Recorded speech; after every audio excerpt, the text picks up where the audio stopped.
Jagradav, Jam Masters. When you want to take a trip, if you spend all of your time trying to imagine or visualize where you're going to end up, you will never get there. You have to start from where you are, obviously. Just think about California when you're in New York. You better start from New York. That's where all the maps go. It's the same thing with spirituality. It's so luring and interesting to think about God, to think about higher states. That will not get you there. You have to start from where you are. It's a journey, a path. And the path starts from where you are, period. But we don't like where we are. That's why we like to think about other things. True spirituality begins with you understanding yourself. What you're about, not what you should be about, not what you wish you were about. The core, the root, the real stuff that's going on. And it's not complicated. You don't have to get into psychology and all kinds of things. You are after high. Everybody is after high. Everybody is after high. I did a lot of prison work. 30 years I did prison work. Beautiful men. And there was this one beautiful man, I'll never forget him. It was a long time ago. And he was small. He wasn't big. And he'd missed a lot of classes. He loved the classes. He meditated. But he missed a class. And I asked him, what's going on? And he said, I was in lockup. See, in prison you can go to lockup also. And I said, well, why are we in lockup? He said, for fighting. Every time. He's small, too. He's a small guy. For fighting. I said, what? Why are you fighting? He says, it makes me feel good. I don't care if I get beat up. I don't care if I get put in lockup. I don't care what they do to me.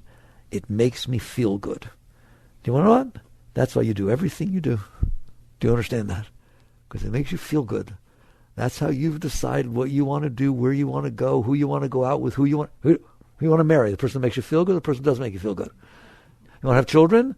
I don't know. Will it make me feel good? I want to have another kid? Well, the first one made me feel good, or it didn't. Right? I'm telling you, that's what you're about. You're about, there is a state inside of you that can either feel elevated or can feel depressed. Do you know anything about that? You like the elevated, and you don't like the depressed. That is true of absolutely everybody, period. That's what they're doing. Why do people behave the way they do? They are trying to move up the scale of positive. Now, non-negative is positive. So if you're afraid and you move away from fear, in a sense it's making you feel better, because it's not making you feel worse. So you have in your mind, which we'll talk about in a moment how you got that, you have in your mind concepts and views and opinions about what will make you feel better and what will make you feel worse. And I guarantee you, you are doing what you can to try to make the ones happen that will make you feel better and to try to make the ones not happen that will make you feel worse. And what do you want to bet the cave people did the same thing? And what do you want to bet people in China do the same thing? And what do you want to bet serial killers are doing the same thing? And monks are doing the same thing, sitting in caves meditating. That's a very important thing to understand. First, you stop judging. How you like that? Okay. It's like we can talk about why things make you feel good, and we can talk about why things don't make you feel good. We can also talk about why you think things will make you feel good and why you think things will make you not feel good. But the understanding that that's all that's going on, that's all that has ever gone on.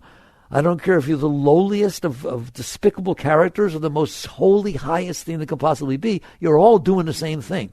And it's always been that way.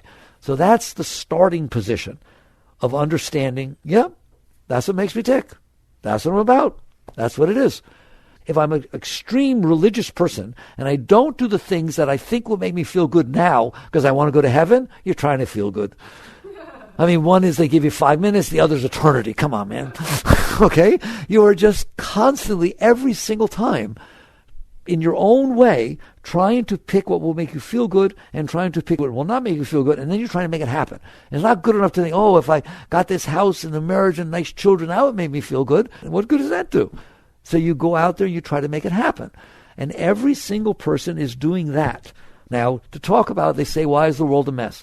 The world is a mess for the following reason, and only the following reason. There are 7.5 billion of you guys out there right now.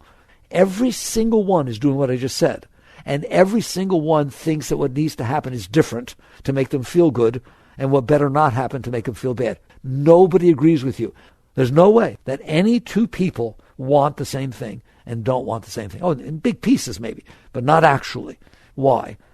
Why is that? And again, imagine what the world would be like if 7.5 billion people are out there every minute of every day attempting to manipulate the moment unfolding in front of them so it matches what they want and what they don't want.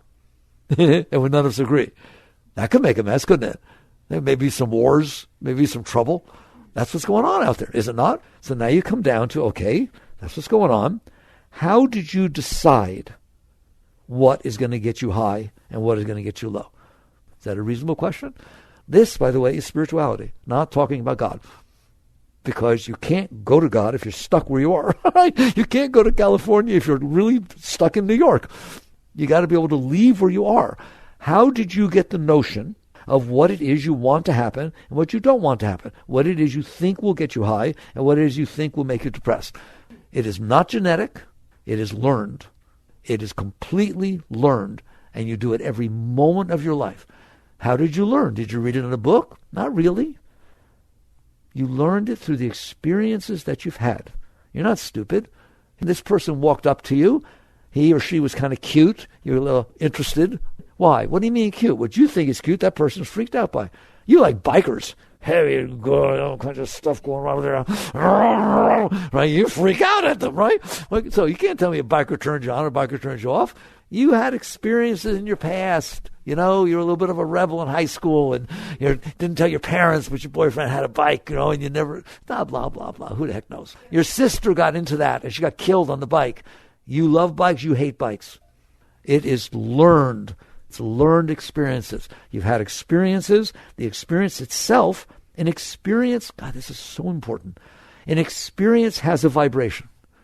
Not just people have vibrations. Everything has vibrations. A rattlesnake coiled up rattling. Ever seen one? I have. They have a vibration. What's a vibration? Ah! They are scary. It's meant to be scary.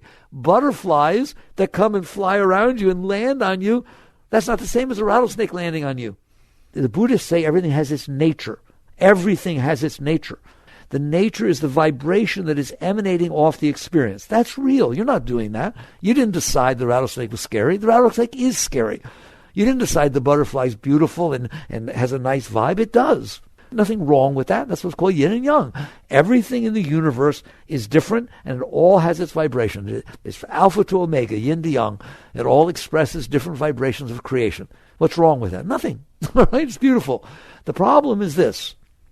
You have an experience. It's a rattlesnake. You're walking in the woods. This rattlesnake coils up. It's hissing and rattling, and you get scared. That's normal. That's supposed to happen. Isn't it wonderful that spirituality doesn't tell you you're not supposed to get scared?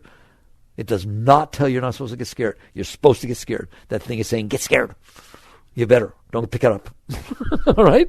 It comes in, and you feel this vibration. Is it pleasant? Well, not all that much so. But then the snake crawls away. Please listen. If I never teach you anything, pay attention to this. The snake is now gone.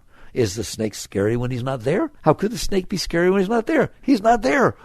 But you couldn't handle the uncomfortable vibration of that momentary experience of the snake encounter. What does that mean, you couldn't handle? You in there? You in there? By the way, are you in there? Experiencing things? You, the soul, the essence, the consciousness.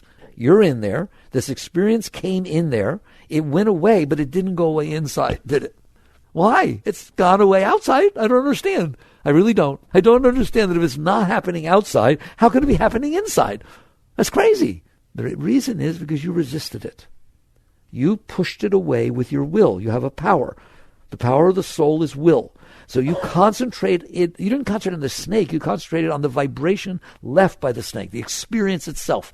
You can't stop the experience from having happened, but you can push the experience away so it doesn't get closer to you. Aren't there certain things you want to come all the way in and touch you, intimate moments and beautiful things? And then there are other things, I don't want to think about them again. I don't want them near me. They were not comfortable. You're doing it all the time. So you push it away, and when you push it away, I am telling you, it stays inside of you. And that's what's going on. That's how you have built up these concepts and views and opinions and preferences, because you've had experience from the past. You didn't let them go. You kept them inside of you.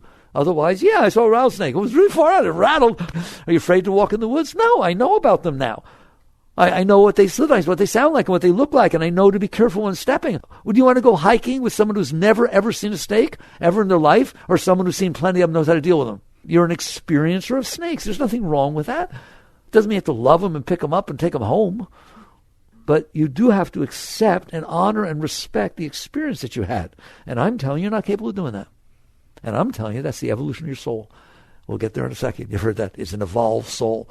If this comes in, and it's part of creation, and it is, and it comes into your inner being, and it does, and you're in there, and you can say, wow, respect it, honor it, grok it. That's be here now. It comes in, you experience it, and then you experience the next moment. Then you experience the next moment. But we can't do that. Why? Because we couldn't handle the experience. It's not that you couldn't handle the snake. You couldn't handle the experience of having seen the snake. So that now it stays inside of you. So now what happens when you hear a twig crack, you get scared. When you hear a baby rattle, you freak out. Psychology teaches you this is normal. Yoga does not teach you this is normal. Spirituality does not. That's the bottom line of spirituality. If it is not happening, it should not be bothering you. Now, do you have things inside of you that are not happening that are still bothering you? Those are called samskaras, impressions that got left from the past that you didn't finish. Now, I always like to make the point, because you're intelligent people. I'm not talking about you don't have memory. Memory and samskaras are totally different things. Memory means I had this experience. My mind not only has the ability to experience the experience, because it does, it brings it inside, your senses pick it up, it renders it inside, you experience it. It also has the ability of VCRing, storing the experience. How often when you're watching news does the last movie that you taped start going on all by itself on top of the newscast? Never. Or you call up the repairman. There's something wrong with my VCR. How often when you're doing something does the stuff from the past come up and superimpose on top of what you're doing? All the time. That's the difference between memory and a samskara. You have memory. Things come in, the mind can bring them back. But it doesn't come back by itself. It's not supposed to come back by itself. It's not supposed to leak. It's stored. You want to think about the snake, you bring it back. You can see it. There it is. Wonderful. But not that for the rest of your life you won't go walk in the woods because your mind is snake conscious, because this thing keeps bleeding back up. Oh, you don't understand how freaky it was. Memory doesn't do that. Memory stores sight, sound, taste, thing. You can bring it back if you want, but it stores it nicely, quietly. Everything's even. I saw a snake. I saw a butterfly. I saw a baby rabbit. The same thing. The things I saw. How you like that? That's what the Buddhists mean when they say the tens of thousands of things are all the same. Well, of course, a snake is different than a butterfly. But once you have the experience, it's an experience that you had. That's what it is. It's an experience. It's not that one's freaking you out and the other you love, you want to have it happen again. They're just experiences. They come in, you store them. So don't think I'm trying to make you stupid. Be here now doesn't mean you're stupid. It means you are interacting with the reality of the moment that is unfolding in front of you, and it is not bringing back up, stimulating these past things that you never finished, so that you're feeling fear because you saw a rope, but it's not a snake, but you saw a snake. Have you ever heard of a Rorschach test? Ink blots? That's a big thing in psychology. We should be ashamed of ourselves that that's a big thing in psychology. Why? What is that saying? It's basically saying you're so disturbed, you have so much mess you stored inside of you, that I'm going to make an ink blot. I'm going to make an ink blot on a piece of paper, and you're going to freak out. And you're my mother and father getting divorced. My first husband yelling at me. No, it's an ink blot. No, it's not. Why? Because that's how sensitive you are with this stuff that you have stored inside of you. It's so tenuous and sensitive that ink blots, anything, can make it come back up. Somebody's talking to you. All of a sudden, this little look on their face, I don't know, their lips went a certain way. It reminds you when your mother used to yell at you because she was sarcastic and smirked. All of a sudden, you don't like this person. That's all that's going on. That's where it comes from. You get quiet. This will make you humble. Your likes and dislikes are garbage. They're the most meaningless thing in all of creation. You have stored this stuff inside of you. It left you with opinions, preferences, concepts, views, hopes, and dreams. What are your hopes and dreams? I hope someday it'll be what I want. How many people hope that it isn't? What are your dreams? Now, dreams are bigger ones. Like someday I dream that I'll find the prince on the horse. Wonderful, Mazel Tov. What you're basically saying is, I'm not okay. And I hope someday I will be. I'm not okay. I'm not doing well. So I have a way that I made up that the world needs to be for me to be okay. Well, I'm very proud of you. Can I repeat that? Because it sounded normal. Not to me, it doesn't. I have a way that I made up that the world needs to be for me to be okay. What are you doing? Making up how the rest of the world and everybody in it needs to be for you to be okay? That's weird, but that's what we do, isn't it? And then I'm going to go out there and try to make it be that way, and that's what my entire life is about.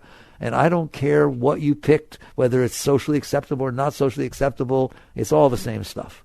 You've had past experiences. They left impressions on you. Why? Because you didn't let them go. There is no such thing as a traumatic experience. There's just an experience. You made it traumatic because you couldn't handle it. There's some people, my parents got divorced when I was 6. I'm never going to get married. I don't have any children. It was such a terrible experience. I don't want to date anybody. Okay, very good. Isn't that wonderful? Somebody else, the parents got divorced. It was fun. I had 2 fathers. It was far out. I used to go back and forth. I had 2 rooms. I got double Christmases. Well, I thought it was a traumatic experience. That's up to you. Can you let the experience come in, experience it, and let it go? Let it pass through. Let it be. I came down to the planet Earth, and this is what happened to me. I saw a snake. I saw a butterfly. The parents got divorced. I got divorced. It doesn't matter. It's just an experience you have until you can't handle it. And if you can't handle it enough, they call it traumatic. You can get so traumatized with something you can't talk ever again. You get so traumatized with something you sit in a corner and rock. You did that. The experience did not do that. Your inability to honor, respect, and handle the experience caused you to suppress it. We'll get into Freud. Caused you to push. See, that's very spiritual. That word suppression that Freud talked about, very spiritual. Basically, when you push it away, it is you in there, the soul. Like I would ask Sigmund. I like Sigmund. I'd ask him, Freud, that's so beautiful that suppression takes place. Who's suppressing? Not what are you suppressing and why, and what effect does it have? Who's in there suppressing this stuff? Somebody is.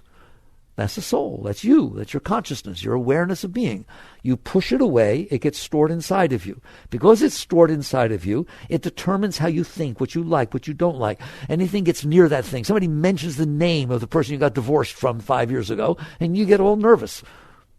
Please, I'm begging you. You don't want to live your life this way. If that's what's going on, and then you devote your life to getting things the way you want and avoiding what you don't want, I'm telling you, you wasted your life. That's no life. That's ridiculous. Plus, you change your mind all the time. Why? Because you have different experiences. George was asking about you. I don't like George. And he thinks you walk on water. I mean, you should hear he talks. I'd like to meet him. Every experience changes the stuff that's stored in there. You have no center. It's just ridiculous. It's like a pinball machine. It just goes bouncing around. And if somebody asks you, what do you want? You're going to try to answer what will make you happy. You know darn well you don't know. How many times you've been wrong? Every single thing you're doing, how you wear your clothes, how you talk, what you think your future should be, your career, everything is based upon what you in there think. If it happens, it will make me happier. Or if it happens, it will make me sadder or more depressed. And then you're just being guided by that. Have I talked enough about that? You understand that? How shallow is that? It's just absolutely ridiculous to be guided by what you like and dislike. But yet it sounds socially unacceptable to talk about it. There are entire branches of spirituality that say you're supposed to be attracting to yourself what you want and repelling what you don't want. Have fun. That is not what's going on. What is going on is you're in there. You are not able to handle the reality of life that unfolded in front of you. So you end up storing all of this stuff. And now you built a model inside of you of how the world in front of you needs to be to match your stuff. That's who you like, what you want, what you don't want, every single thing. And then you go out there and do everything you can to try and make it happen. Right. So we now are starting place. As terrible as it is, I said you have to start where you are. That's your starting place. Okay? And if you're not careful, it'll be your ending place. Okay? You just continue living your life. Sometimes things go the way you want. You get high. Most of the time they don't go the way you want. You feel resentful and jealous and insecure and self-conscious and all kinds of stuff. So you just have all these things that have to be a certain way for you to be okay. Spirituality starts there, not with God. You know where God fits in there? Oh, God, I can't make it be the way I want. Please help me. That should embarrass you. Let's bring God down to our level and sit there and say what it's about is getting what I want and avoiding what I don't want, and that's what God's supposed to be doing. So spirituality is we got to get out of that place. You can't go anywhere from that place. So spirituality says, if you want to be happy, you have to start paying attention, not to what impressions you had in the past that made you happy, or what impression you had in the past that made you unhappy. You have to start understanding what happiness is. And I'm going to do it very, very simply. We've got a lot of ground to cover. We're going to end up in California from New York, or end up in God. What is happiness? It's very easy. I don't have to tell you. You know. If you decided, listen to me, that you want someone to like you, but you've never met them, but you've been eyeing them for a long time, and all of a sudden they walk up to you and they say, I've been so shy ever since we were in homeroom together in high school. I just want you to know, I think you're the most wonderful person. I'm sorry that I haven't had the guts to come up and talk to you. Would you take a walk with me? How you doing? How you doing? Okay. Now, instead of that being the person who did it, take a person that you've never liked and so on, comes up and says the exact same words to you. How you doing? Okay. Now you understand happiness. Happiness is not a warm puppy. Happiness is not a person you like coming up and saying nice things to you. Happiness is, listen to me, that the outside world has unfolded in a way that lines up with what you want. If the world happens to line up with what your mental concept and views are that you think will make you happy, you get happy. Isn't that funny? It's like a self-fulfilling prophecy. If the world does the exact same thing, but inside you decided, I don't want this to happen, it made you sad. So you come to this, which is the essence of spirituality, something called opening and closing, because that's what happiness is about. It is not about the events outside. They should take tremendous pressure off of you. You do not need to make the world be a certain way to be happy, period. And you don't have to make sure the world isn't a certain way to not get depressed or get hurt. Since it takes two to tango, it takes the outside world to be a certain way and you to have a certain view about it, you're working at the wrong end. You're leaving your view as if it's non-changeable, and you're trying to make the world match your view. Well, the world keeps changing. The world's big. That's hard. Nah. The people that are smart caught on and say, wait a minute. If I want something to happen, it happens. It blisses me out.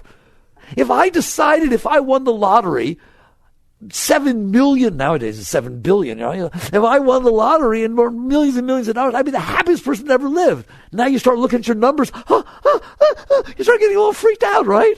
All right. What if you decided, oh my God, I would never win the lottery. Everybody after me for money. I like my relationships the way they are. I'm not into that kind of stuff. And you're going, oh my God, it's matching. I could talk about it all day to you. I'm telling you, everything is that. It is you deciding what will make you happy. You decided based on these past impressions that you developed a mental image. Now, if the world lines up that way, you feel good. So why don't you work, what yoga and deep spirituality says is, why don't you work on you? Why don't you work, since you're the person who decided what will make you happy, let's go to the end right away. Why don't you decide everything will make you happy? Why don't you decide if somebody who you don't like at all, that you have this thing, a past experience that's not good, walks up to you to talk, that it's fun. Oh my God, this is going to be exciting. Why don't you just change your attitude? You don't have to fight with anybody to change your attitude. That's the essence of spirituality. In other words, the question is, you start from where you are, which is lost in your stuff, lost in your concepts, views, opinions, preferences, hopes, dreams, just all that mental stuff that you developed based upon the data that you picked up along the way. You don't have to listen to that. And so spirituality is not about getting things the way you want. It is about changing yourself. It is about looking at what you've done to make it so that life is really, really hard. Because I can't open because I have all these things I don't like. And I only open if things are exactly the way I like, and they're just not doing it. So you get once in a while a moment of happiness. It's not supposed to be like that. You did that. You ruined your life. Your ex-husband did not ruin your life. He's gone. The fact that your parents got divorced did not ruin your life. The fact that you got robbed in New York when you were 8. The fact that this happened. The fact that all kinds of things go on. That's not ruining your life. Those are experiences that you had. The fact that you stored those experiences and built your entire concept of who you are and what you're about and what you like and what you don't like, that ruined your life. And guess what? That's easy to change. Okay? Changing the world. How hard would it be if I decided who's supposed to come here and how many are supposed to be here and where they're supposed to sit? And I'm really very married to that. And I was thinking about that instead of meditating before I came over here, right? How hard will it be for exactly that to be where you all showed up and sat? It's like, give me a break. And the probability is 0.0000001, correct? All right, that's what you're doing with everything. You go in a restaurant, what music should be playing? How loud should it be? How crowded should it be? All right, what should the waiter or waitress be like? And should the specials be the same as last night? You got it all figured out, don't you? Every single place you go, every single thing, the one I always pick on you about because they pick on me about, right, is the driver in front of you. Now, how arbitrary is the driver in front of you? It just happens to be the driver in front of you. Having a problem with it? He's going 15 miles an hour below the speed limit. How you doing? He's not using his blinker. How you doing? He put on his brakes sooner than he had to. There's all this room between him and the car in front of him. You're going to miss the light. Every single moment of every single thing, you have an opinion, a preference, a view, how it's supposed to be. And unless it's that way, you're not okay. And if it's really not that way, you're not okay. How can that work? How can it work that I can get the moment in front of me to always be the way I made up based on my past? Can I go? I don't go slow. I know I talk very fast. Can we go slow for a moment? I'm going to repeat that. How can it possibly be that I have the ability to get every moment? It's just unfolds. It's a motion picture, you know. The moments don't stop. They keep coming and going, don't they? How am I going to get every one of those moments to match what I made up based on my past experiences, which have nothing to do with the moment that's unfolding? You see that? There's no relationship between my past experiences and the moment that's unfolding. The moment that's unfolding has to do with science and physics, and, well, it is the way it is because of the things that make it be that way, correct? It has history. I made this stuff up inside my head. It's the stuff I happen to hold on to. They don't match, hardly ever. And every once in a while they match, and you think that makes life worth living. Ooh, it rang my bell. No, it didn't ring your bell. It matched your stuff. Oh, God, he said exactly what I wanted to hear. I saw a movie the other day, and that's what so-and-so said to so-and-so, and I swear he said it the same way. It was uncanny. My heart melted. I love him. No, you don't love him. You love the fact that you had these preconceived notions inside, and this event unfolded in front of you, and it matched your notions, and therefore you opened. That's what you love. You love opening. The problem is you gave the rest of the world and everything in it the right to decide whether you're open or not. You can't be open unless it's exactly the way you want. Spirituality says that's absurd. You're not going to be very happy, all right? Because the world is not going to match your stuff. I don't care how many degrees you have. I don't care how much money you have. I don't care how handsome you are, what car you drive. It ain't going to make no difference. The people have the biggest and nicest house in the whole world. They don't like their house any more than you do when you walk in yours. They did for a while because they thought it would make them happy. Now it's just a big mortgage. You just catch on. There's not that things are bad. There's nothing wrong with the world. There's nothing wrong with the world. It's not like you're supposed to renounce it. It's evil. Don't touch money. Don't have a relationship. Nothing is wrong with anything out there. But there's something drastically wrong with your relationship with what's out there. You have decided it has to be the way I made up for me to be okay. That's crazy. No wonder you're not happy. No wonder we have so much trouble. And it better never be the way I decided it shouldn't be. And I'm very serious about that. I don't like this kind of person or that kind of... That's where prejudice comes from. It's just something somebody made up. And now when it unfolds a certain way, they get ugly. They feel terrible inside. All right. So what do you do about this? What you do about this is how to leave where you are and go to a higher place. And the place is much, much higher. First of all, let's get something straight. How am I supposed to feel? Ecstatic every moment of every second of your entire life from now on for the rest of your life. What do you mean ecstatic? Take the highest you ever felt. I don't care if it's an intimate moment, winning the lottery. Take the highest you ever felt, multiply times 1,000,000, and have it keep increasing all the time, every moment of your life. There, no one will say that to you. That's what it's supposed to be like inside. Period. For every single one of you. No matter how much money you have, no whether you're married, divorced, kids, no, it has nothing to do with any of that. Why? Those were just things that either matched your stuff or didn't match your stuff. It has nothing to do with those things. It has to do with, are you open? If you're open, you feel high.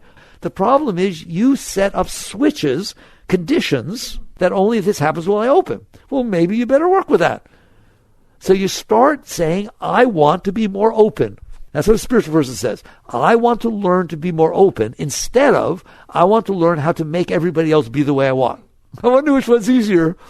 The moment lasts a moment, but you react to it. You could get in a bad mood because the way the person drove in front of you, or because a cloud came across and you want to go camping tomorrow. It doesn't take much. You're not going to get the moments to match your stupid stuff.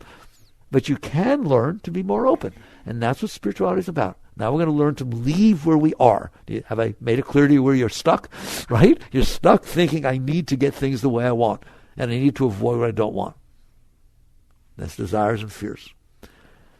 Right? There's nothing wrong with desire. It just doesn't work. Desire doesn't work. Why? Desire is saying, I've decided how things need to be for me to be okay. Now I desire them to be that way. Good. I hope you enjoy your suffering. Because you're going to suffer. Why? Because they're not going to be that way.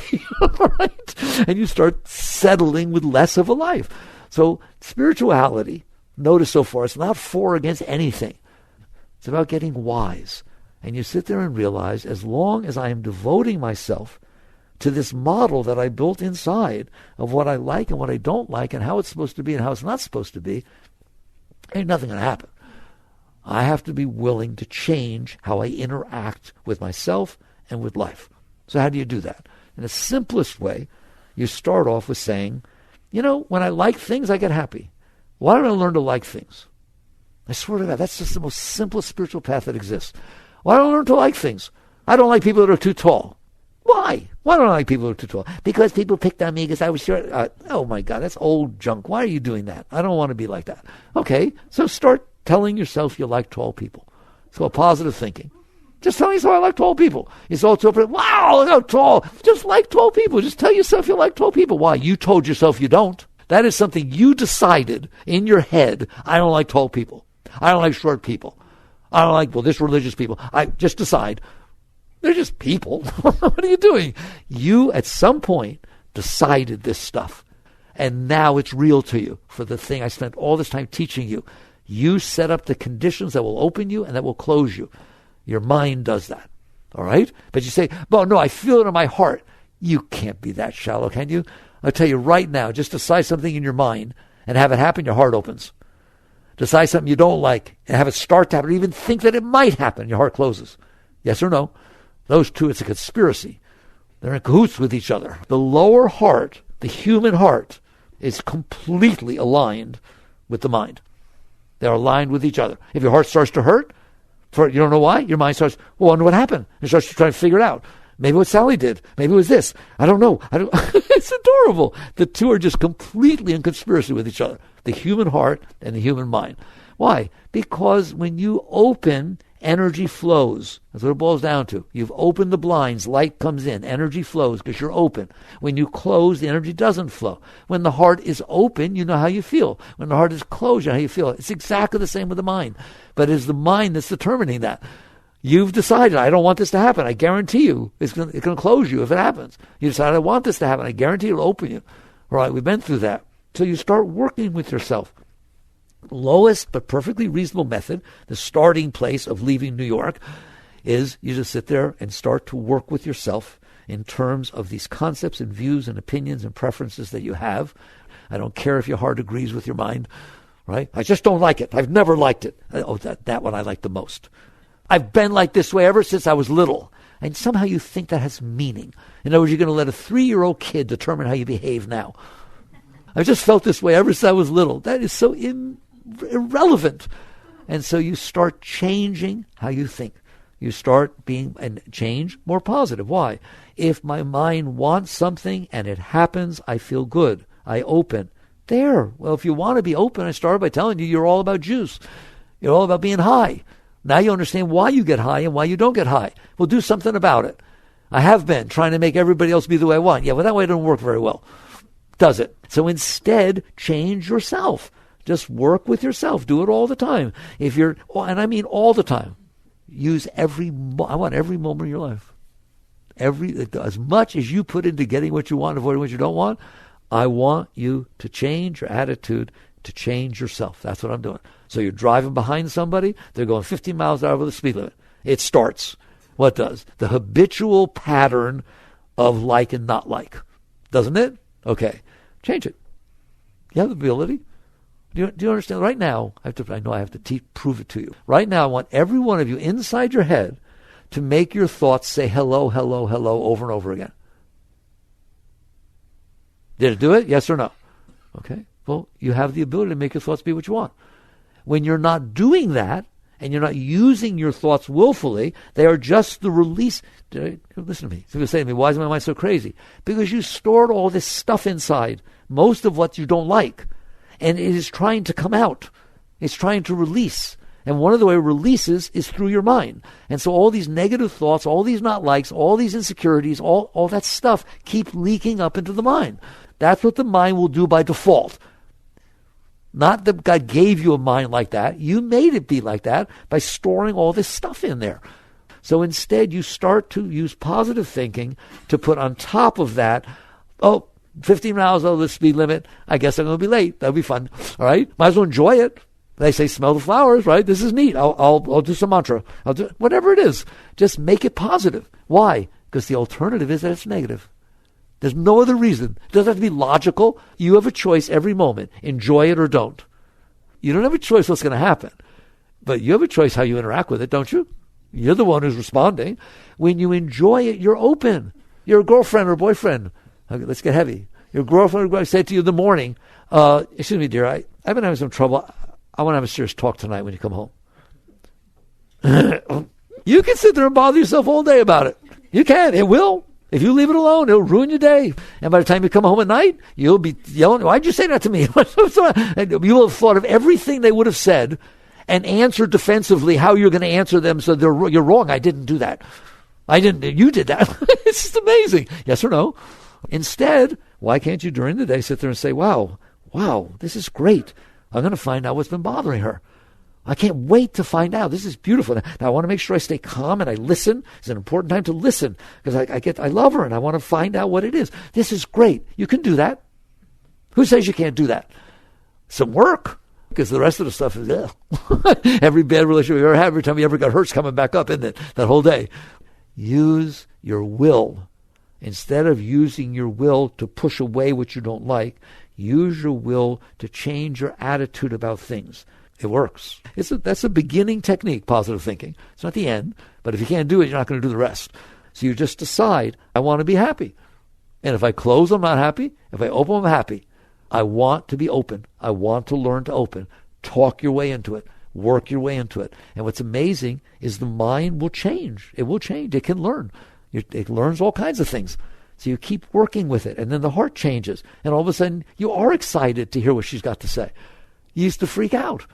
Like somebody's supposed to call you and 15 minutes go by and they haven't called you. I want you to watch all the reasons your mind comes up with why they didn't call yet. Because they're all negative. And not one of you. They didn't call yet. Probably they're out buying me flowers. No, they got in a car accident. They're out with somebody else. They forgot. How could they forget? They're just like George. Right? Yes or no? Change how you interact with your mind. That's spirituality. Again, remember I started this by saying you have to start from where you are. Then you change if you want to go somewhere. Now you're doing it. You're starting from where you are and you're starting to make the real changes that happen. So from all of this so far what we've said is open is good, makes you feel good. Closed makes you feel dark, therefore open. And the only way you now know how to open is to let everybody else be responsible whether you open or not. That's crazy, isn't it? That's ridiculous. You learn to do it yourself. Learn to work with yourself. Learn to raise yourself. Learn to be open. If it says it doesn't like something, talk about how much you like it. Oh, it's so cute. It doesn't want you to do that. It'll resist that completely. And at some point it'll say, no, that's wrong. I shouldn't like this. No, when you say I shouldn't like this, just replace that with I shouldn't be happy. Don't let it trick you. If you are open and receptive, energy will flow. Even in bad situations, energy will flow because you didn't close. If you close, it will not flow. Which do you want? Remember, I'm going all about where I started. What you're about is high. You want to be high. I just taught you how. It is not about getting what you want. It is about changing your attitude to appreciate what is going on. All right? And at some point, I know what I do with my mind. It worked really good. It still does it. I don't have to do it. Is you take and look at the earth spinning through space. Just that little tiny planet in the middle of nowhere. Just black, empty space everywhere. And sit there and get back there and say, gee, I wonder what I like and what I don't like. It looks ridiculous. You drop down into a planet. All these different things are happening. You're just going to stay for a few years. What the heck is like and not like? Go to Mars. What do I like? What do I not like? That's ridiculous. The scientific method don't have like and dislike. Anthropologists don't have like and dislike. They better not. I don't like what I found. I'm not telling anybody. I wrote my PhD. Oh my God, I'm hiding that. You don't get to be like that. Well, you came down and visited Earth, didn't you? You dropped down into this planet. It's been in the middle of nowhere. There's all kinds of stuff going on. Who do you think you are to like and not like? Experience the experience that you're experiencing. Learn to be open to it, to appreciate it, to say thank you, to grow. Every experience you have is a learning experience. You become a greater being, but you are resisting. It's all about acceptance over resistance. It's about appreciation over judgment. Now you're starting to hear spiritual words, but they're real. It's not conceptual. So you work with this. And as you work with this, you're going to find out, shockingly, it works. All of a sudden, you're happier. You're happier. You went out, you got in your car, you turned the key, it went, and your mind said, oh boy, different kind of day. Oh, why not? Why not? You're going to have the day anyways. You get to meet mechanics and you get to learn about things. What's wrong with that? Like I said, you're going to have the day anyways. Do you want to enjoy it or not? You planned on going outside hiking. Somebody going out with somebody you always wanted to go out with. You wake up in the morning, it's pouring rain. Oh boy, we get to have inside sports. I wonder what we're going to do. This is neat. I love the rain. And I know what I love most? When things don't go the way I want. It is so much fun. It's so exciting. It's so different. How you doing? Fine. Having fun. Why can't you do that? I know why you can't get the world to be the way you want. It's pretty complicated stuff. Everything is the way it is because of all the things that made it be that way. Everything is the way it is because of all the billions and trillions of forces that coalesce together to make it be that way in that moment. And you're going to change it? Oh, have fun. You're going to try and make it be the way you want? Now, you get to the point where I know you hear it already, but this one really gets me, right? You honestly believe it's supposed to be the way you want.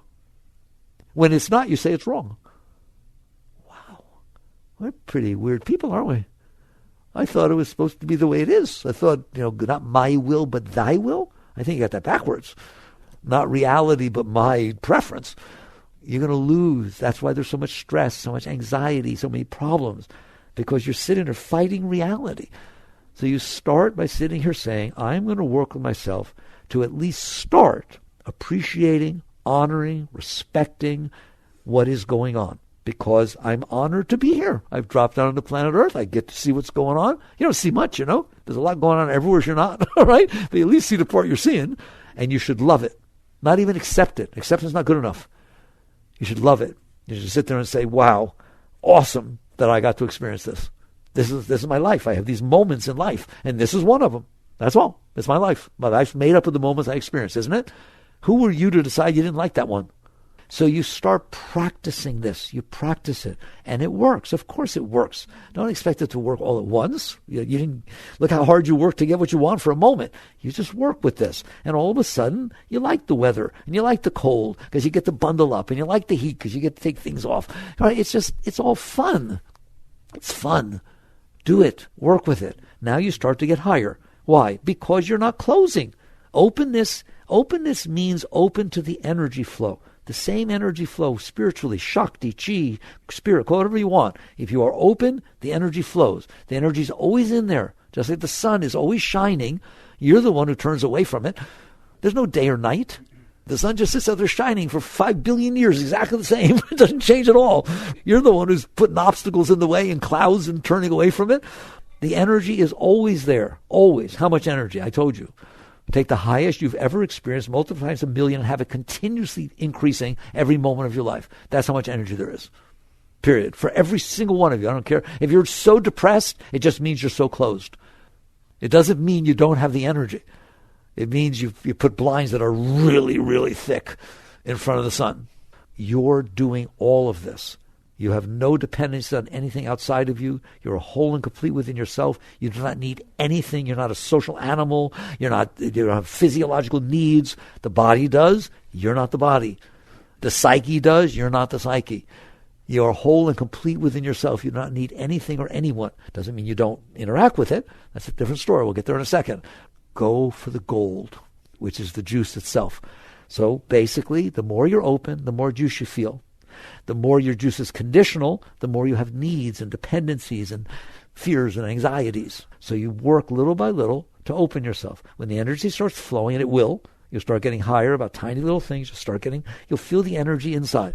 Christ said, man does not live by bread alone, but by every word that leaveth the mouth of the Father. Someday you will understand exactly what that means. You're not being fed from the outside. You're experiencing it from inside. The energy is flowing freely inside, and it happens to be coming from the mouth of the Father also, but we may not get there today. All right? That's the source of all that energy, is God. Now we can talk about God, because now we're not talking about you and your stuff and what you want, right? We're talking about something beautiful inside of you, which is your energy flow. So first, understand there's nothing wrong with you loving the energy flow. There's nothing wrong with you loving love. There's nothing wrong with you loving high.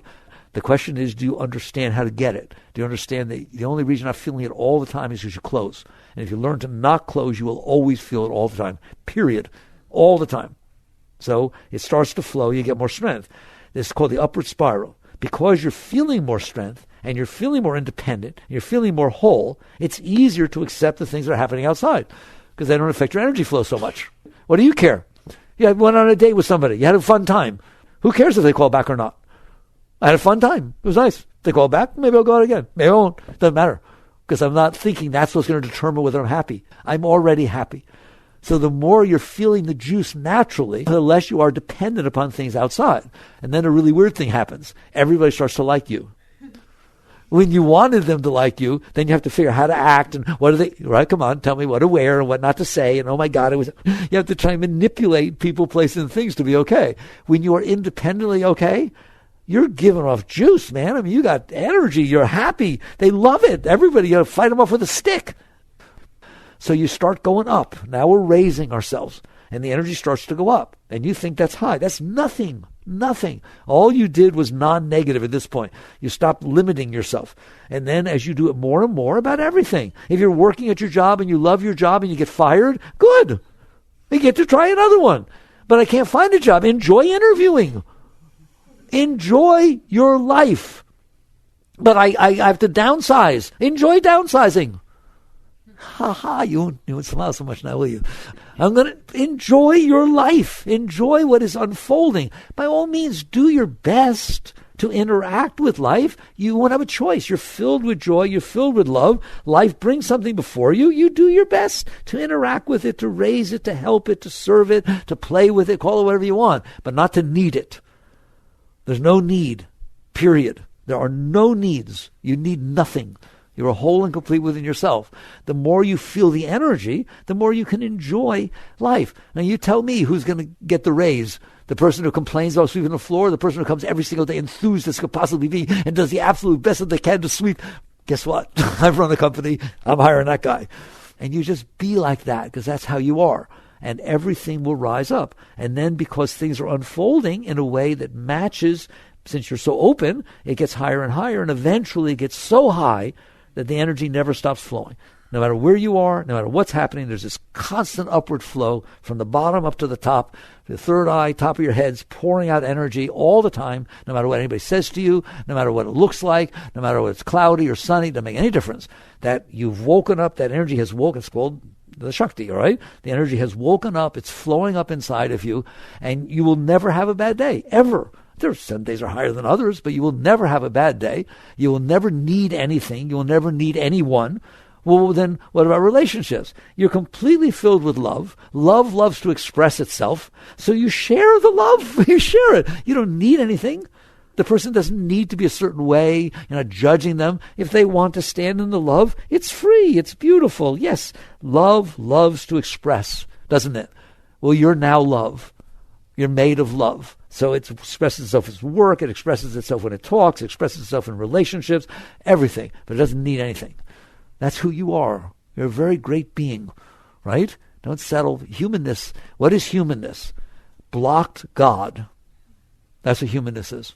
When you take all these blockages on, you've blocked the flow of divinity. You've blocked the flow of your greatness. And then you interact that way as if you have to beg.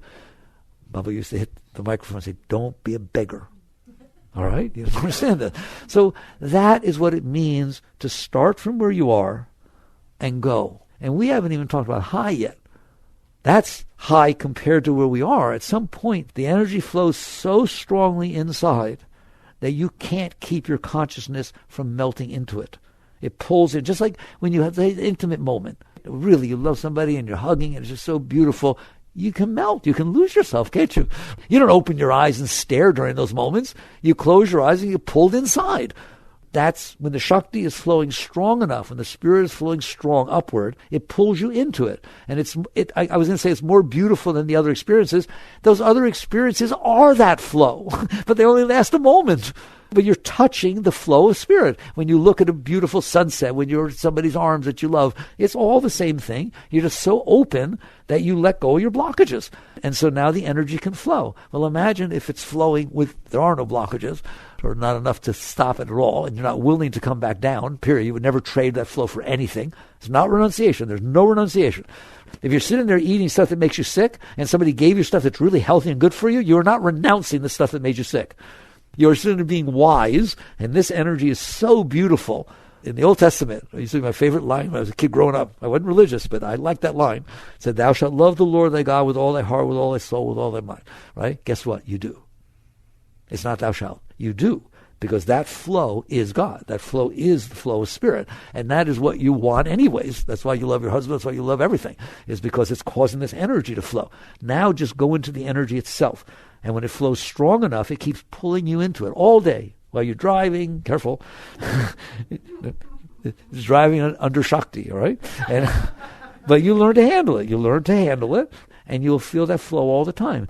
Every moment of your life, stay open. Keep letting go. Keep letting go. Keep going up. Then the energy gets so strong that the flow is so high that you can't stay out of it. And that's where the great ones went. Everyone from every tradition said the same thing. Meher Baba said it. My consciousness was a drop of water. It fell into the ocean. Find it. You will never find it again. Christ said, "My Father and I are one."